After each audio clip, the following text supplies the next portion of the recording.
Very, very briefly, too long a journey to describe the content in all these films, but I just wanted to make the point that when you film ritual like this, you are making a film, okay? And it is about representing something. It's not an actuality experience, okay? So it's not as if you're there.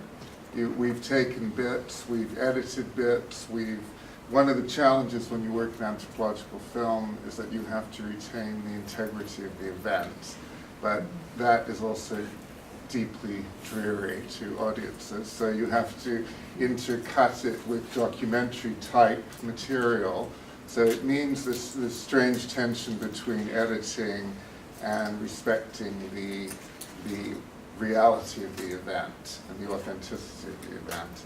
But it is a reconstruction, and some of these were reconstructions. The event you're going to see now was actually filmed live, as it were, which is very complicated, because you mustn't interrupt the event, which is religious for some of the attendees. But often we work with reconstructions because we couldn't get access to the sanctuaries at the time of the service. So, but reconstruction is in itself a kind of a Jewish reform philosophy and a major strand of American Judaism, where people reconstruct what for them is important in terms of their feelings and their experience for their faith.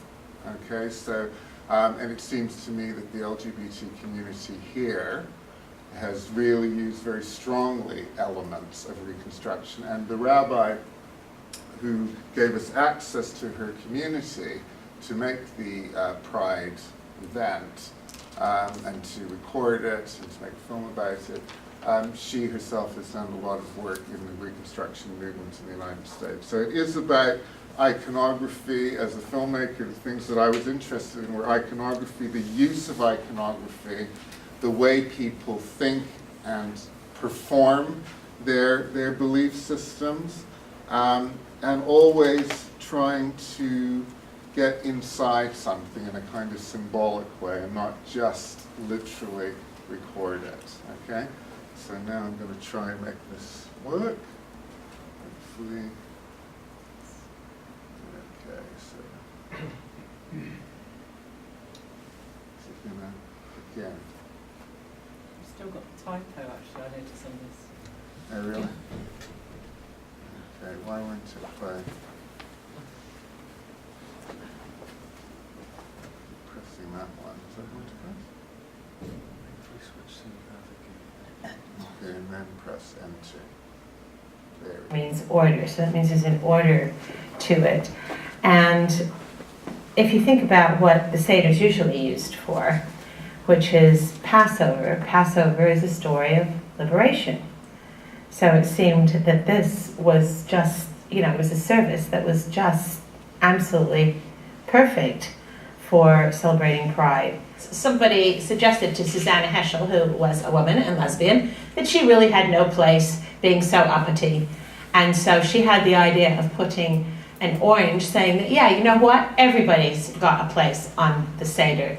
Whether you were LGBTQI, whether you were a woman, you weren't just supposed to be cut off in the corner or shoved in the kitchen cooking, that no, you should be involved in the Seder, active participant.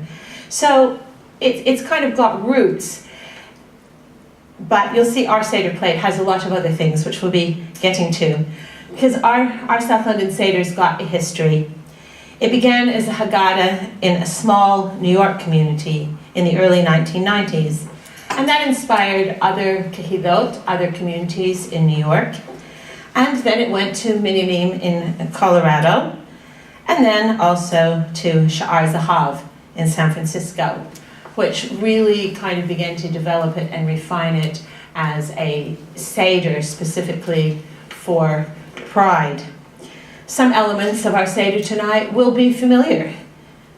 We'll drink several glasses, just as is Passover, we'll tell a story of our continuing exodus from exclusion and oppression into freedom. At some Seder's, part of the order of the meal is washing of the hands, but at this meal there will be no hand washing. For too long, people have been told that they're impure or dirty. Instead, tonight, we will remember that every single one of us comes to this table whole and pure, all of us, every one of us, created in God's image, B'Tselem Elohim. Who are you? I'm Rabbi Janet Darley, and I'm the rabbi of this synagogue, South London Liberal Synagogue.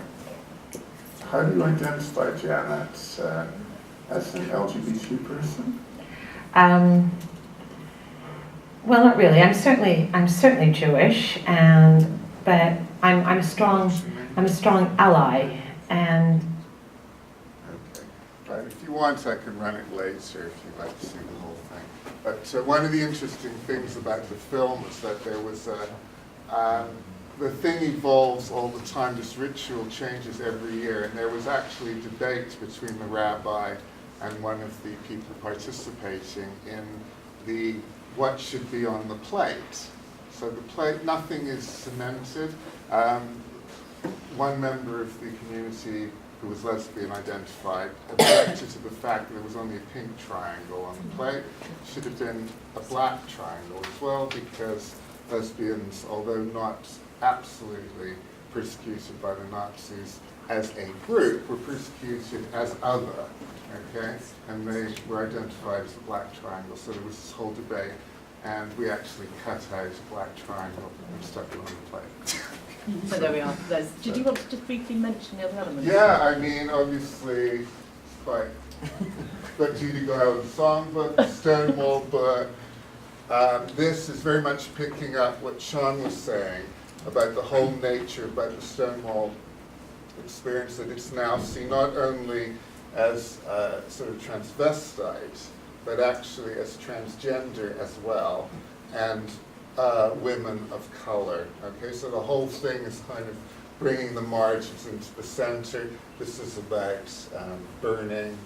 This is about color, and here we see a black triangle making its first appearance on the LGBTQI Pride Seder. This one's been there, and bricks, of course, because Stonewall riots.